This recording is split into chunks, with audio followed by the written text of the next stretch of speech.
Well, hello. Okay. Hello, and welcome everyone to our live from the 77th session of the UN General Assembly. My name is Racquel Moses, and I'm the CEO of the Caribbean Climate Smart Accelerator. But you should know that because you're joining us because maybe you're curious about who we are. I don't know. And with me is Cheryl Senhouse. I'm the Finance Innovation Director with the CCSA. And we also have a special guest with us today, our friend and collaborator. Thank you. HG Chazelle, founder and CEO of Advanced Energy Group. And I'd love for HG to just tell us very quickly about what Advanced Energy Group does so that we can weave that into how we collaborate and why we're here and what we're all doing and hoping to accomplish, and then answer some of the questions at #AskCCSA. Well, thank you, Racquel. Advanced Energy Group is focused on closing the gap on promises made and promises delivered. And we focus on mobilizing stakeholders to work as close to professional sports teams as possible so we can have accountability, competition, and action on 12-month sprints. So I've had an opportunity to work with Racquel and Cheryl. I'm on a task force. I've been on task force with both of you to deliver critical near-term results on issues related to resilience in the Caribbean.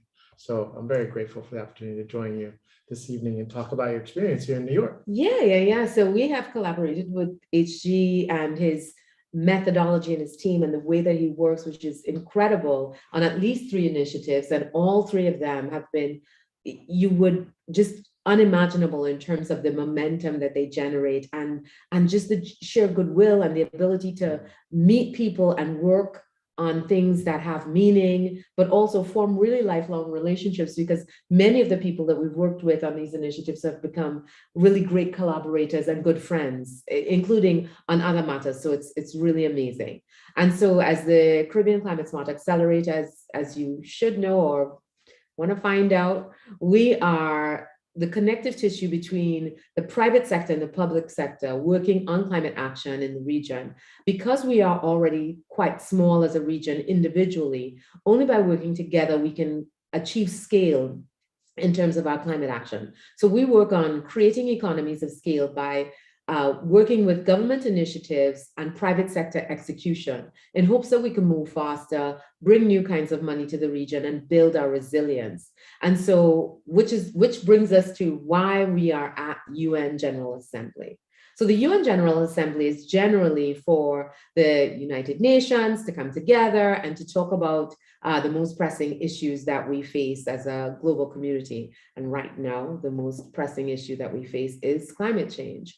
And so we have many of the leaders who are here. I've seen the Prime Minister of Jamaica is here. As always, the Prime Minister of Barbados is making great waves as she's here. President Biden arrived yesterday from the Queen's funeral. So we're seeing all of these world leaders, and they're coming here to talk through their agenda for, and it's a lot of preparation for COP27, or Conference of the Party, the 27th Conference of the Parties, which is our specific intervention on climate change. So today we're going to talk about why we're here, what's happened so far, what we hope to achieve coming in, and what's next before the end of this week, as we are, feverishly running on foot through New York City from meeting to meeting. It has been one of those things where it's like, oh my God, session after session after session. And everybody we've met, they've been like, I'm triple booked, I'm quadruple booked. But it's a really great opportunity. So maybe I'll start by asking Cheryl, like, what did you expect coming into this? And then we'll talk about what did you expect? And then how is that different from what you're experiencing? So I had no point of reference for expectations, right? I only just heard about it. But I came in with a clear understanding that there is the governmental level meetings happening, but then civil society and non-governmental organizations are also engaging on the sidelines and collaborating to be able to find solutions and implement those solutions for climate change. So I think I saw a lot of that over the last couple of days. I mean, we've been in so many sessions where we've met with persons who are willing and ready to, kind of put their feet to the ground and move forward with very deliberate and very well thought out climate action solutions. So I think that is, the main thing that I think is a positive coming out of this, that we've been able to get that engagement with all those persons who are so well aligned with the work that we do, Yeah. and that also have a very vested interest, not just geographically, but based on the overall, intent of what we as persons who work in climate change are trying to do. Yeah, and I think what's been really, really exciting has been like you go to an event, and we'll talk through the events that we've been to and some of the people that we've met, but you go to an event and you meet somebody and they're like, hey, I know somebody you should talk to, and you immediately have that conversation and start the collaboration in real time. And I think that's one of the great things about HG's events is that it naturally sort of builds that in. So as like the collaborator of collaborators, what has this week been like for you so far?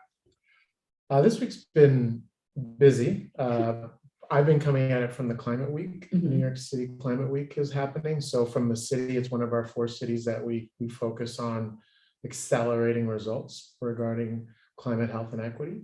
But to know at the same time, the United Nations General Assembly is meeting, and given my work in Puerto Rico and the Caribbean with you all, I just want to bring the urgency from the front lines that you all know firsthand and bring it into the cities like New York City to find greater inspiration for action.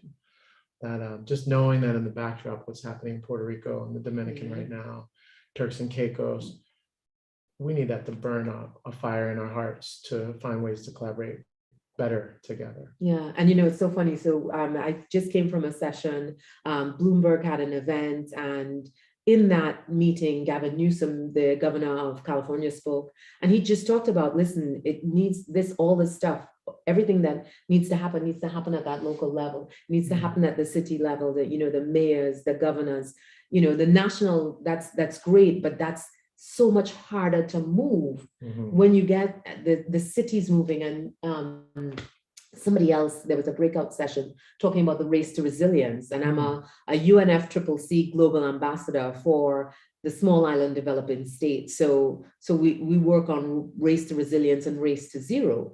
And some of the cities were talking about how they collaborate. There was a city in Freetown in Sierra Leone, and there was another city in Africa just talking about collaborating with Miami on putting in chief heat officers, because so many people are dying from the heat events that are now being kind of, they have, like, in the same way we name hurricanes, heat events are now being named as well, because people are dying in these extreme heat events, and it's going undetected, because it's not the same as a hurricane where you're seeing the water.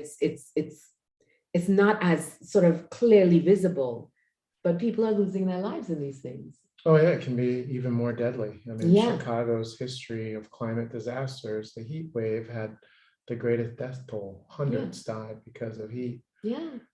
So it's unfortunately that's going to be coming more and more into the equation. Yeah, and we have to have strategies to deal with it. So have you had any exciting meetings, HG? There have been a flurry of good meetings. I would say what was really interesting to me was a dinner that I got to go to with now I think the largest sustainability firm in the world, WSP, with the recent acquisition of Wood and bringing them into their team to talk about ways to better activate the engineering community to drive on proaction, because we're very good at reacting to tragedy, but we're not good at mobilizing ahead of time to prevent it. And so how do you communicate a story that motivates that type of action? And that's difficult. Yeah, for sure. And like, in the conversation at the Bloomberg event today, they were talking about, we focus so much on like decarbonizing transportation. And I know that, new energy, you guys are everything energy, but decarbonizing transportation is important. And that is moving away from fossil fuels and moving to carbon-free forms of transportation, whether it's electric or whether it's hydrogen-based or, I can't even say hydrogen without smiling, because we see that as such a key future opportunity for the region and something that we're actively working on. But, we talk about transportation, but transportation is changing, and the increase in purchase of electric vehicles is becoming more and more, it's happening more and more. Things that are not changing, and we met with Build Change this morning, things like the built environment, things like the cement industry, things like, the infrastructure industry, and those are really, really difficult industries to decarbonize. Yeah. So we started the week. What was our first thing that we did this week? Our first thing was our blue carbon meeting. We had a blue carbon meeting with some of our donors. So just to explain what blue carbon is, one of the things that, if you're aware of climate action, there are two ways that we're fighting climate action, right? And one is, are you going to stop producing carbon through the things that you're doing? So stop using fossil fuels, stop using plastics and the stuff that puts carbon into the atmosphere. And then are you going to, at the same time, adapt to the changes that are happening? So things like extreme weather events, too much rain, too much heat, too little rain, and all of those things. And so when you're addressing the carbon, that's called carbon mitigation, that's called climate mitigation. And when you're addressing the changes, that's called climate adaptation. But in doing that, you really need to figure out, like, how are you going to pay for adaptation? Because carbon mitigation, climate mitigation is easy to pay for, because there are typically, we pay for energy. And so in paying for energy, you can pay for the change in energy. But how do you pay for, well, your house is damaged because of a storm or a hurricane, or your house is flooded, and maybe you don't have insurance, or maybe you don't have enough insurance, or maybe you're a squatter living on government lands and you can't even buy insurance, or maybe, your damage is beyond what insurance can cover. So how do we protect people in that scenario? And that's the sort of climate adaptation piece. And the blue carbon meeting is selling carbon credits from ocean resources, so things like seagrass and mangroves, that can help us to pay for things that are difficult to pay for. Yeah, and Cheryl, as our finance innovation director, can tell us about the 100 million things that she's doing to help us find new sources of paying for things that we're getting done. So first of all, let me say we had some really great representation from our partners across the Caribbean in that meeting. So 5Cs as well as the OECS really made some very substantive arguments for why we should move forward and how we should move forward on that. So I think that was, the first thing. We really had a very powerful group of donors available to us in that meeting. And we really were able to make a strong case for why the Caribbean needs support with developing, those initiatives. So one of the key things that we want to come out of that is the development of some form of carbon market within the region. And we are looking at developing the policy framework at the governance and regulatory level to be able to enable that, and then developing the overall mechanism to be able to help our private partners across the region to be able to contribute to the fight against climate change by moving forward with decarbonizing their industries. What are you seeing in terms of innovation of finding ways to fund, especially adaptation, which is so hard? Or are you just focused on mitigation and what's happening because you're so energy focused? No, well, it's part of the conversation that was so interesting last night at dinner was one of the women who was there, and I was just gonna go to LinkedIn just so I properly credit her, but she's on the disaster recovery team for the mayor's office. Heather Reuter, I believe is her correct name. And they get money through FEMA when something gets triggered as being a federal level event. Right, and FEMA is the Federal Emergency Management Agency of the US. Right, it's the backstop for massive disaster where to get access to that money, certain things have to happen. Right. And I was really curious to know, what are the triggers? So could they somehow become metrics that you say, well, we were able to avoid those triggers and not have to Yes. access federal funding? Yeah. But what I learned is there's almost a perverse incentive, because ultimately, at some point, you want those thresholds to be crossed so you can get access to that money. Yeah. So in the end, it's almost as if we don't have any incentive to be proactive to avoid getting the federal funding that actually helps you out of a bad response. And then the other thing that was mentioned was interesting is that, let's say you decide you're going to build a bridge 10 feet higher, right? So that you're going to take into account this issue because of your experience with, say, Hurricane Sandy, Superstorm Sandy. But there will likely never be an exact another Superstorm Sandy. So you have nothing to really benchmark what you did against, because that likely won't be the way it happens again. So how do you find that underlying value that you can start to say, this is the value of the investment to avoid that consequence? Is it fatalities year over year that we start to use as our metric? And then we can say, well, this year compared to last year, we had this many hurricanes, but this many fatalities. And that would maybe help people realize why it's worth making the financial investment up front. But it goes against so much of what we've constructed to go this way, which makes me a little concerned.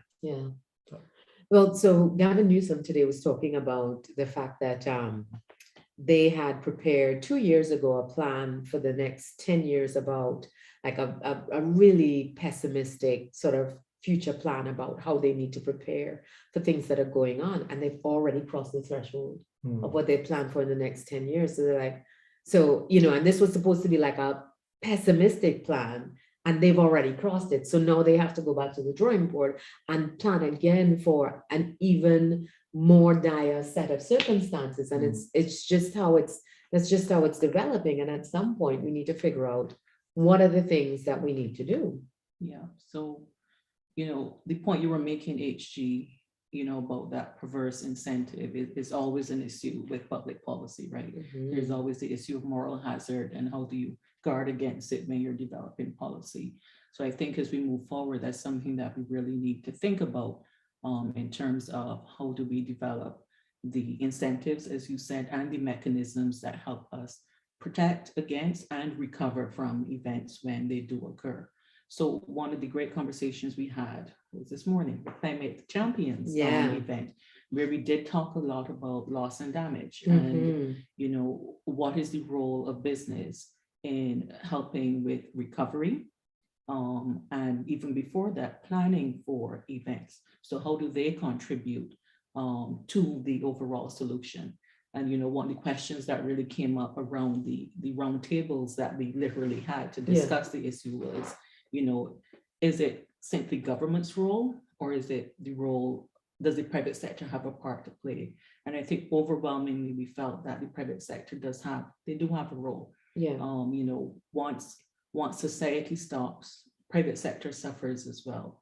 And we do all acknowledge that private sector has, to some extent maybe contributed to the problem. So they have to be part of the solution. So how do we move them along the continuum with the rest of us, civil society and non-governmental players who are trying to resolve the solution? How do we bring them along the pathway to help solve the problem? So loss and damage as well came up. And I think, Racquel, you had some really great suggestions on, your menu for creating some solutions. So we're seeing lots of pockets of bright sparks where, industries are doing some great things, whether it is the banking industry that I feel in terms of progress, they're quite far ahead. But we're seeing things in the cement industry. We're seeing things in the retail industry. We're seeing all kinds of little bright sparks of activity, but lots in the insurance industry. I think the insurance industry has a lot of great ideas about different kinds of insurance products and different kinds of solutions, but there doesn't appear to be a menu of solutions that if you're in a particular industry, you can go in and say, okay, if I'm in the automotive industry, here are a group of solutions that are applicable to me that could be an opportunity for my business to take some advanced action on climate. So for example, we're working with the cement industry on a project that was launched in Costa Rica to convert plastic waste into a resin that then strengthens concrete. That is great for us to build our physical resilience, but also to remediate plastic waste. And so seeing things like that for that industry, that's great. But then what's applicable to the banking industry? What's applicable to all of the other industries that we're working with? And how do they know what are the potential opportunities for them? And that's one of the things, one, being here and having those conversations and discovering different things that are happening is great. Like today, Coral Vita, who was last year's Earthshot winner. Oh. And we are a nominee for Earthshot, Prince William's £1 million prize for innovation. And I think there are going to be 5 winners. And I'm not even going to pretend. I'm going to be super upset if one of them isn't Caribbean. I'm just letting you all know. It is not going to go well if one of the winners of Earthshot is not Caribbean. You heard it from me. I'm going to give trouble. But so one of the winners last year was a company called Coral Vita, and they do commercial replanting of coral, and they found a way to build a business out of that. And so we need to be able to find more opportunities for that kind of alignment and provide that menu. So that was one of the things that we had in mind. So yes. What are our predictions for any major outcomes coming out of Unga? What are we hoping for? Are you looking at me? Both at government level or maybe at civil society level? What are we excited about? Well, I just still have the aspiration. So if you think of a moment, like if you close your eyes and you think of the General Assembly, right? The room with the name cards and the, et cetera. And you think that that's an arena for critical global change. And then you close your eyes again and think about the largest sports event you've ever gone to and the energy of that room, that arena, and you compare the two. That's the gap I want us to close.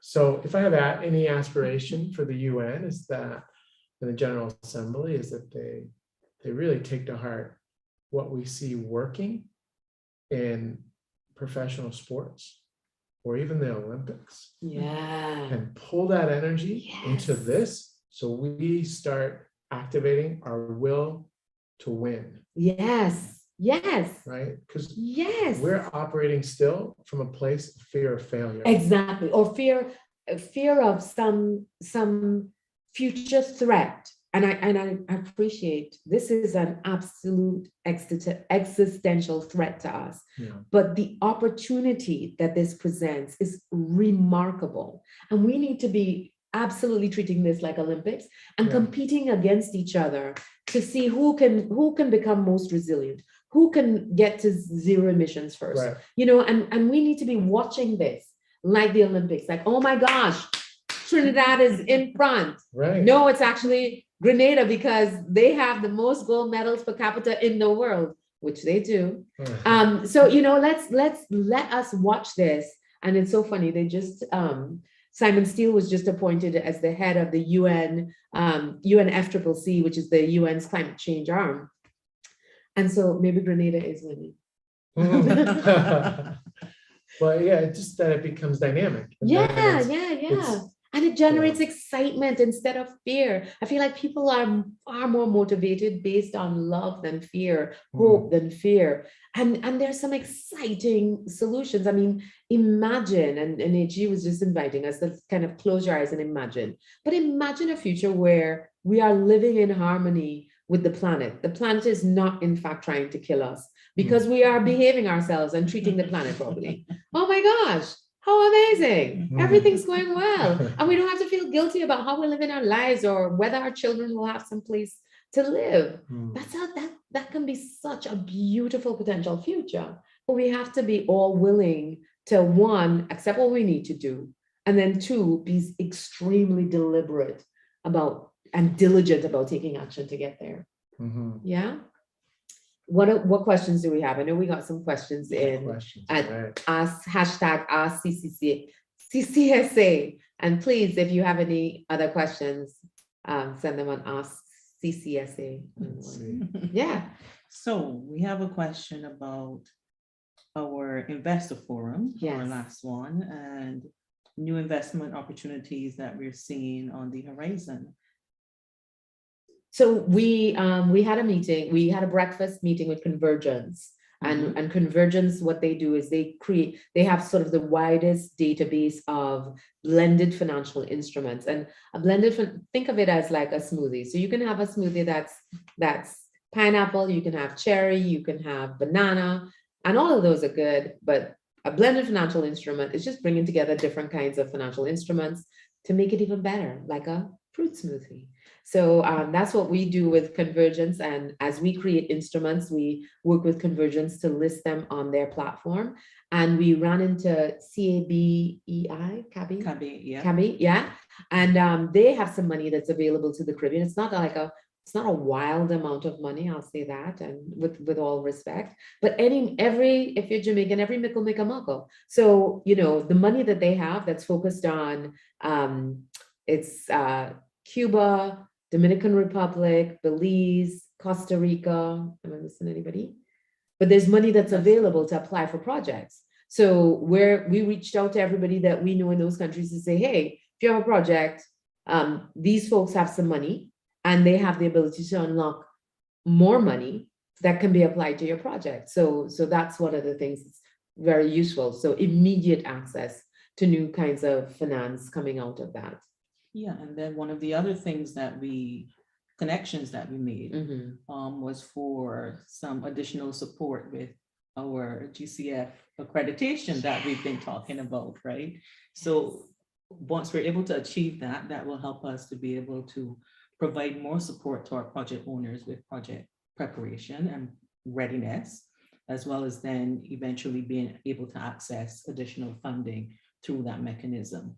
Now, we know that one is, that takes a little bit more investment in terms of time, but I think because it is so focused on on climate, that it is important to be able to make that linkage and be able to provide that type of support, particularly at the country level, for some of the country level initiatives that we're working on. Yeah.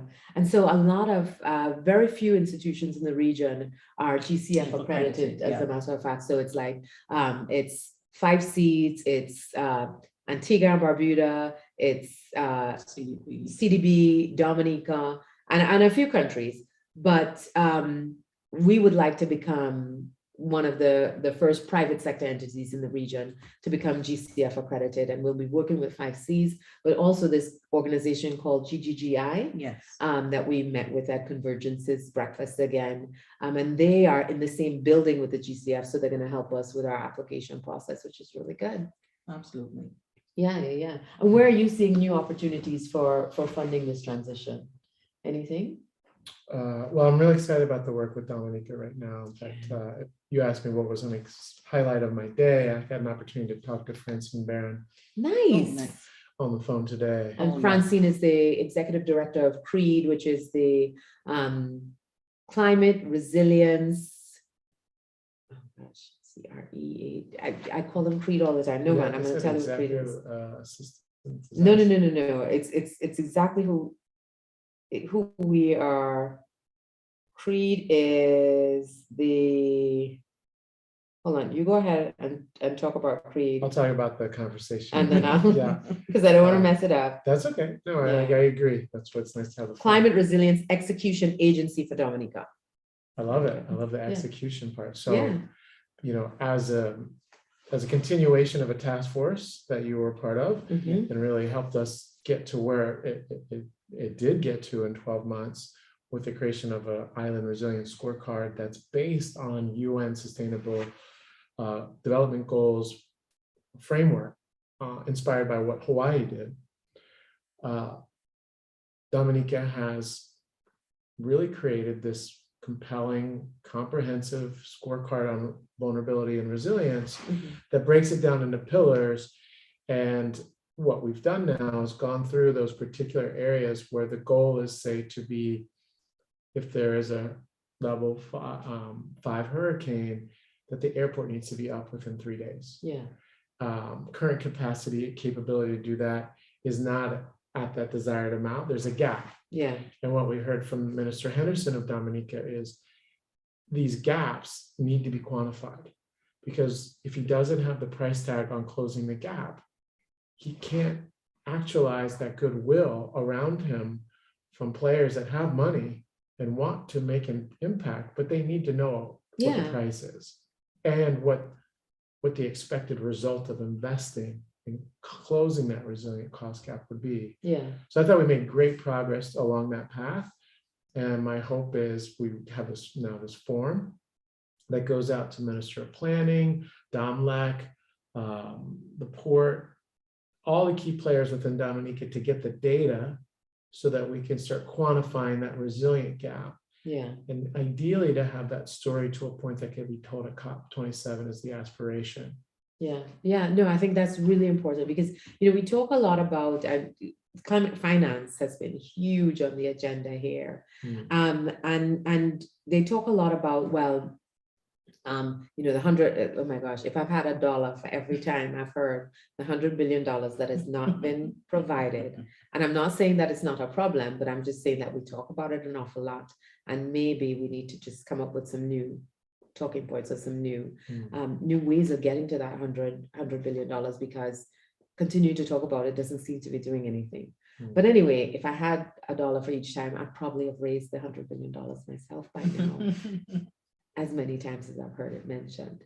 So, but if we don't have a really clear idea of what are the gaps that need to be funded, we don't even have a sense as to what kind of money needs to be used to fund that gap. And that's something that Cheryl and I talk about incessantly, is that the way that we talk about climate finance absolutely needs to change, because we talk about this $100 billion like it's vanilla, but in fact it's Neapolitan. There's my food analogies, y'all can tell I'm a foodie. Some of it's strawberry, some of it's chocolate, some of it's vanilla. And so some of the money is grant money and not nearly enough. I think probably less than 20% of global climate finance is grant money. Most of it is loan money. And so many of these countries don't have the capacity to borrow, to close these resilience gaps. But if we know what the resilience gap is, and we know the impact of closing it, maybe we can find creative ways to fund that closure, or we can use grant money to unlock private capital to then help to put pressure on that gap. And actually, who's a complete and utter rock star that I saw today, I didn't meet or get to speak to, but Kristalina Georgieva, who's the head of the IMF, absolute rock star. Oh my God, she's like, we need to pull all the multilateral financial institutions in a room and make them sign in blood and get them to agree that their success or failure is not based on how much money they lend, but how much money they leverage to allow private capital to take up the spaces where, oh my gosh, listen to me. She had me a hello. I was like, yes. So closing that climate finance gap is huge, and understanding the specifics of what are the things that people need to build their resilience. And so at the end of the day, what is it that they need? Is it $1 billion? Is it 5 billion? And Dominica has a beautiful national financing vehicle that they've created and are very particular about what they're looking for money for. And there's a lot of geothermal opportunities for Dominica. And there's a lot of innovation happening in the region as well. As Bahamas and what they're doing, they're creating a blue carbon exchange. And there's an opportunity there, a global South blue carbon exchange. So again, raising money from marine assets and using that to generate cash flows for conservation and preservation and adaptation. So it's a lot of good stuff taking place. Yeah. And then there's the Barbados Blue Bond. Yes. That was just announced. Yes. So yeah. Yeah, so we're definitely seeing a lot of progress across the region, and we are seeing the innovation taking place. Yes. So we know Belize would have been the second country to do a blue bond, but they were the largest transaction at the point in time. Yeah, so Seychelles was the first at 15 million, and then Belize was second with 364 million. Yeah. So it's like, huge leap in terms of the ability to move forward. And then Yes. we're looking at doing a regional one for the OECS OECS as well. Yeah. yeah, and that we're hoping, could be about the same as Belize, could be a little bit less, Yeah. could be a little bit more. But it's really good to see that level of innovation coming in at the governmental level Financial as well. innovation, yeah, You tend to think of innovation from the perspective of the private sector, yeah, but certainly where you see governments now are moving to look for other opportunities and look for other solutions to address the challenges that they face. yeah, So we know that the governments, many of them in the region, are not able to take on additional debt. And what the debt for nature swap allows them to do is to swap out old debt for newer debt at a lower interest rate, and then use a portion of the savings to finance conservation in their various economies. So I think that's a really, it's a wonderful, amazing initiative.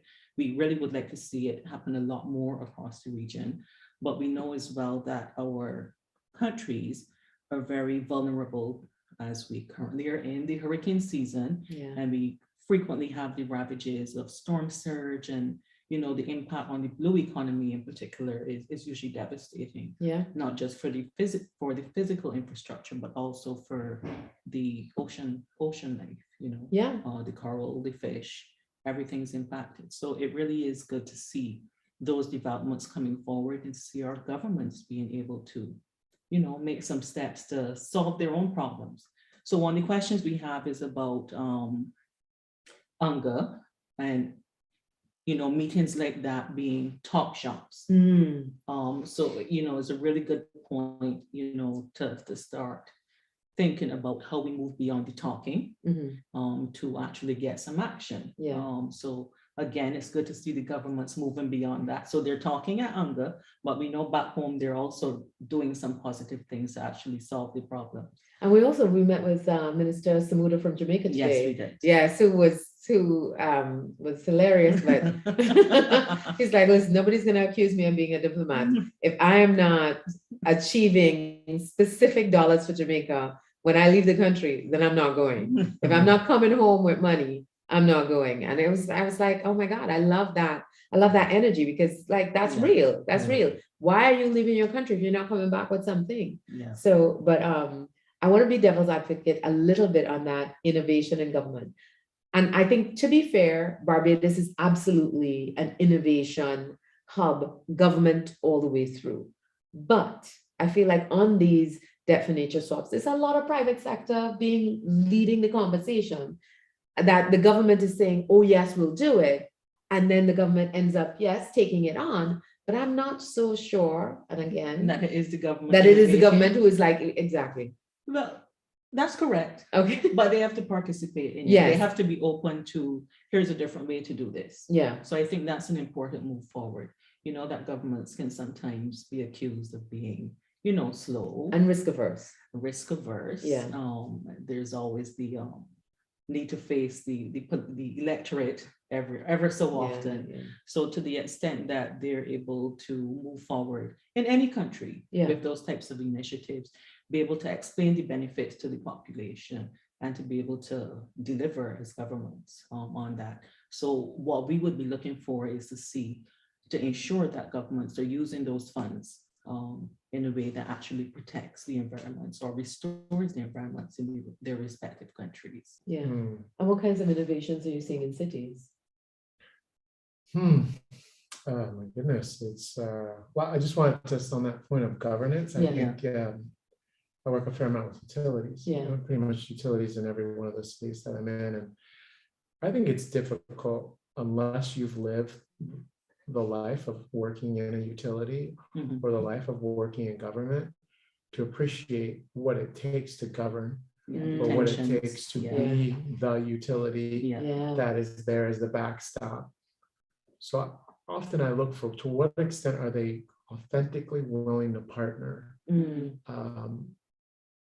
And that's where I'm heartened by all the work we've Yeah. done together in the Caribbean. I mean, you look at Jeannie Nicolai and how that's open with Minister Raban, and how if we're there, they're there right with us. Yeah. The same thing has happened in And Dominica. Belco in Bermuda as well, huh? We are working on a blue hydrogen initiative from Dominica to Trinidad and the islands in between. And Belco heard about it. Now they're in Bermuda, and if you're geographically inclined, they are far from what's going on with this blue hydrogen initiative. And they're like, listen, we want to know, because if you guys are making progress, we want in. And that, I love that. I love that sense of collaboration. Yeah. Yeah.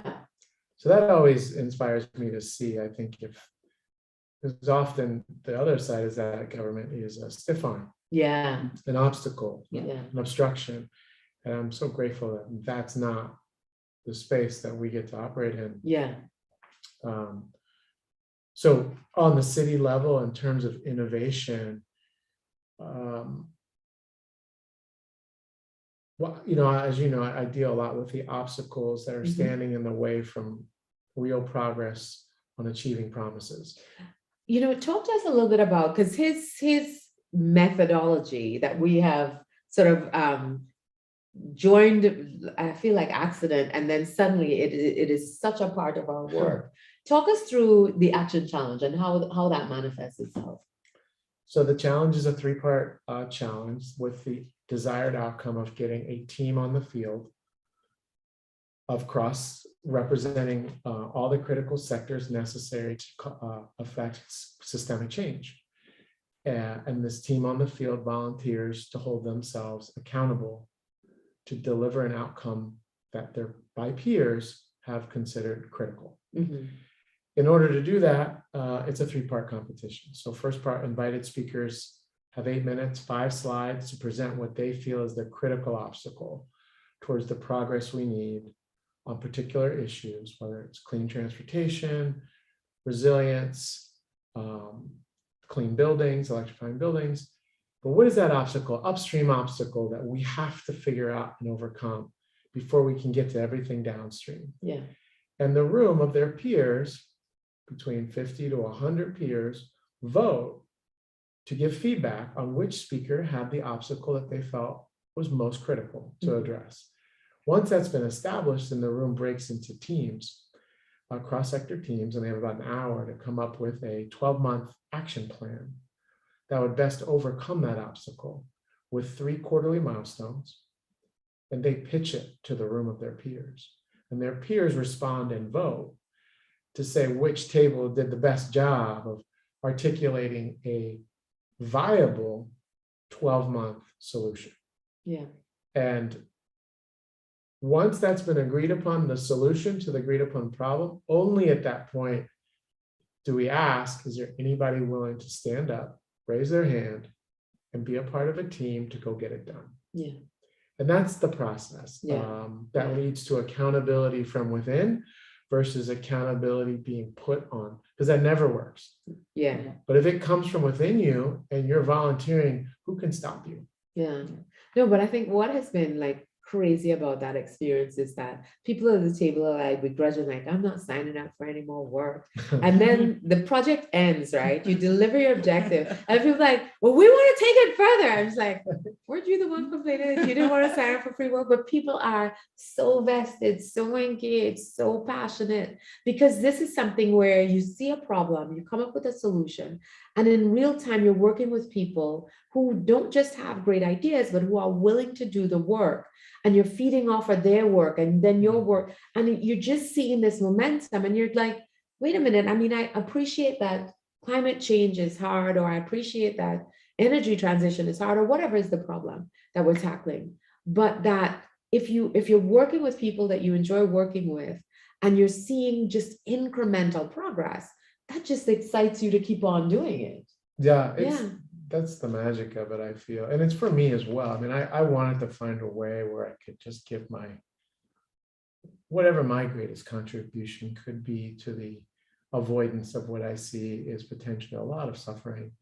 And this was the path, right? Yeah. And I guess the thing that's exciting is to confirm how good it feels to know in your heart that you are part of a team who's winning at what matters most. Yeah. Because it's been validated by your peers who you respect across multiple industries and say, no, until we address this, all these other things don't really matter. And then now you're working on that one thing together. I think that's what makes it so exciting and worth the time. There are 18 task forces going on right now. Wow. Oh, really? Mm-hmm. Yeah. I'm on one. Yes, you're on one. I'm on one. Yes, yes. Excellent. Yes, So Racquel's I can't imagine you coordinating 17 others. we have Because that amazing, one is a lot of work. it's a lot of work, but we've got fellows who support it, and we've Uh-huh. got teams that are great, and not every team makes it to successfully deliver a 12-month solution. In fact, most teams do not, because it's difficult and we're not used to scoping these projects. So we often overpromise and we don't realize how long things are going to take. Yeah. I mean, Racquel, you are part of a small group that have successfully delivered a 12-month solution.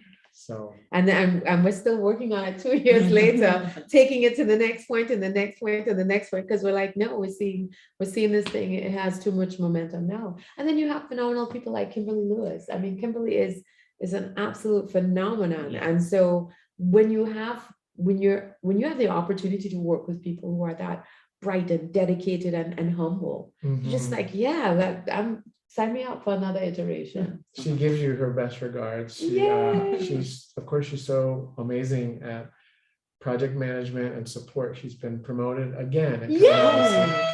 So she's got a full plate of responsibilities over there, but her heart is with this. Of course. That's Now wonderful. we've barely gotten through the questions, so I'm gonna try and go Fire through some of the round. questions. Yeah, super quickly. So Brian on LinkedIn asked, what do you think are the most positive outcomes from Unga so far, especially for our mandate to make the world the Caribbean, the world's first climate smart zone? I think it is the networking and the ability to connect project owners with sources of money or potential collaborators who have the ability to move things forward. So we have been in real time, meeting with people, talking to them about some of our projects, talking to them, I've been sending stuff to the OECS, sending stuff to Belize, sending stuff to Costa Rica, as we're having these conversations and connecting people. And I think that has been the best part for us, is that, and our poor team have had to see everything that's happening, because as we meet somebody, we're like, we met this person for this purpose, this is how they can help the region, this is who we're going to connect them with, do it now. And we're just and it's happening, and in the background everybody's working and moving stuff forward. It is a 24-hour machine that we're running from this Unga. And I'm sure after this, everybody's like, we hate Unga. So James from Facebook asks, PM Motley talks about youth keeping leaders' feet to the fire when it comes to climate policy. How can youth have more of a say?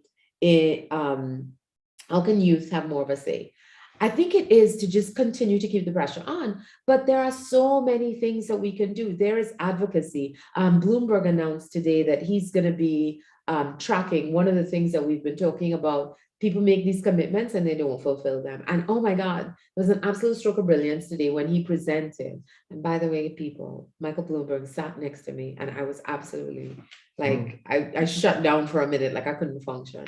But he said, listen, you don't realize how many of the commitments for money, and he talked about the earthquake in Haiti, how many commitments for money actually never followed through. And that's absolutely true. And I always felt like it was like a dirty little secret in the philanthropic world, because you get somebody committing to give you money, but then you never get the money. And Mozambique has been suffering from that, from Cyclone Idai, and so many others, where people come and they're passionate in the moment and they've committed to do this thing, and then nothing happens.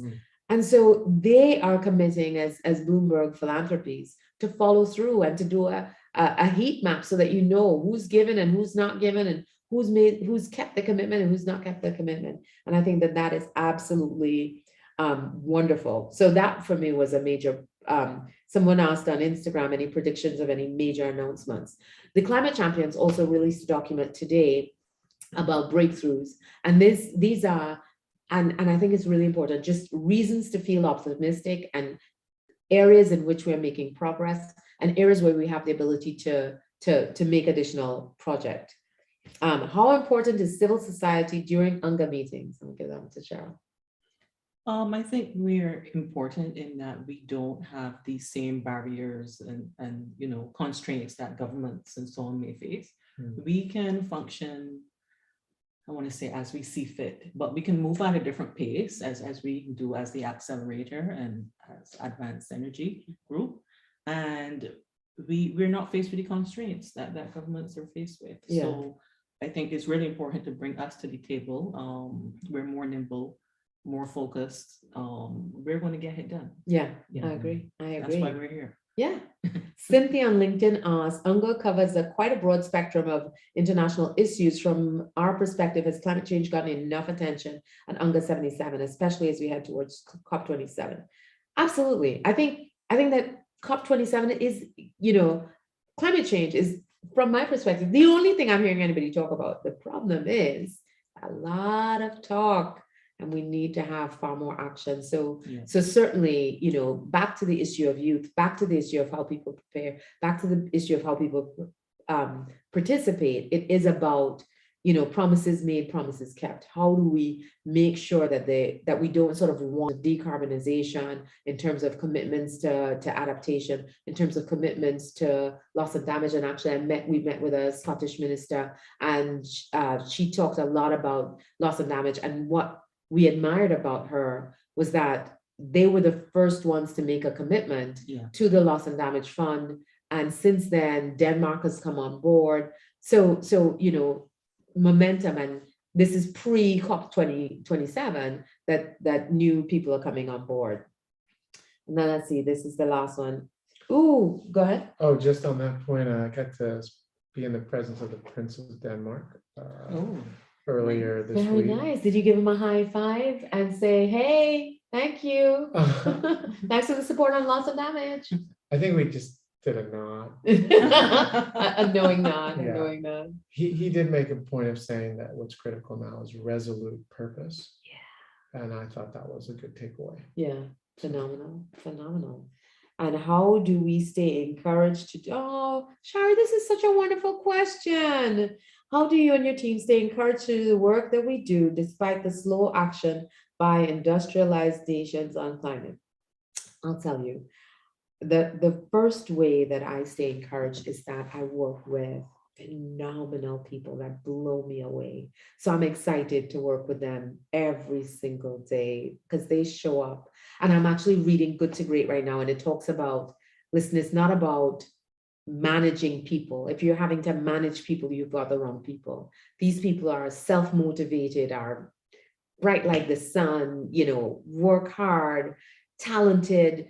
So I think it is about finding the right people and having them not only inspire you, which they do, but having them just do the best work that they do and bringing their best ideas. But it's also being motivated by the purpose, being motivated by the cause. Absolutely. Yeah, for us, and I mean, you have 18 challenges running, manned by volunteers. Mhm. That's about heart. Yeah, it's 366 liters right now. Yeah. Field. Yeah. So this is the sports guy. I'm the food gal, and this is the finance lady. Because so that's how we stay motivated. Do we have any other questions that have come in? Janelle, if there are, you can tell us. And if for that person, I would say make sure that she's No other questions coming in. Okay. She surrounds herself with people of common purpose. Yeah. So that you don't. There's no reason to not be motivated right now. In fact, there's all the reason just to get more motivation every day. Yeah. But if you're not around the people that can nourish that sentiment, then it'll get drained. Yeah. There was this, Janelle, there was this poet who did this thing today that was Fantastic. Yeah. Heart-wrenching. And it talked about how you remain focused on this goal because there are no other options, and how we're looking at space only to come back here and realize that this is the place that we really need to fix and grow and deal with. And so if we have a link to that, I would love to share it, because I got to meet him, by the way, and he was so gracious. And I was like, listen, we don't have Bloomberg funding, but if there's something that we can do with you, I'd love to do something with him. So anything else that you guys want to know, you can use hashtag #AskCCSA and ask us anything about Unga Week. It's been a whirlwind. We've met with donors, we've met with collaborators, we've met with new kinds of collaborators in the blockchain community. We met with Convergence. There's a global maritime meeting. We're connecting people in real time. We met with Ladies of Hope Ministries who were celebrating their 5th anniversary. And if you want to feel inspired, look at the work that they're doing. Ladies of Hope Ministries, magnificent work. If you want purpose in your life, listen to what they're doing. And it's about helping incarcerated women and girls get their lives back. And I felt humbled by just being in the presence of such selfless action. And then we have a meeting with one of our potential project funders looking at different ways to bring funding to the region. And that's Friday. I'm speaking on a panel with Rocky Mountain Institute tomorrow, talking about, again, creative ways of funding energy transition for the region. There's a Peace Boat. Peace Boat is one of our collaborators, and they're doing great work and trying to address things like science and how we decarbonize the maritime industry. And they're having an event on Friday as well. So yeah, lots happening. And we met with a number of people who are bringing money to the region and looking at ways to mobilize more funding for the region. And that's always great. And meeting with leaders who are developing projects and helping them to figure out how to connect them with the money that they require to get those projects off the ground. So that's what we're doing. Exciting. Yeah, I think we're over time, are we? Thanks. How much time do we have, Janelle? We're good to cut it here. I think this is enough for today. Yeah, how long was it supposed to be? You see, so Janelle was like trying to like overly script us for the live, and I was like, no, it's me. It's gonna feel live. You're gonna know that this was unedited. And but I think it's just good to get a chance to kind of spend time. I wish you guys had asked more questions, but it was really nice to get a chance to spend some time with you. Very HG. special that I got to join you here. We've been on Zoom calls for a long time. I and know. always For seeing each a other in long Miami. time. So. Yeah. Look at you. I thought you were just like only limited to Miami. You're in New York, HG now. Yes, oh yeah. Yeah. Just 8 minutes over. Thank you so much for having us. Thanks for joining us on all channels. Stay tuned to all our social media and follow us on every platform, including TikTok. Yay. Thank you, Janelle. Thank you. Bye. Goodbye. Bye.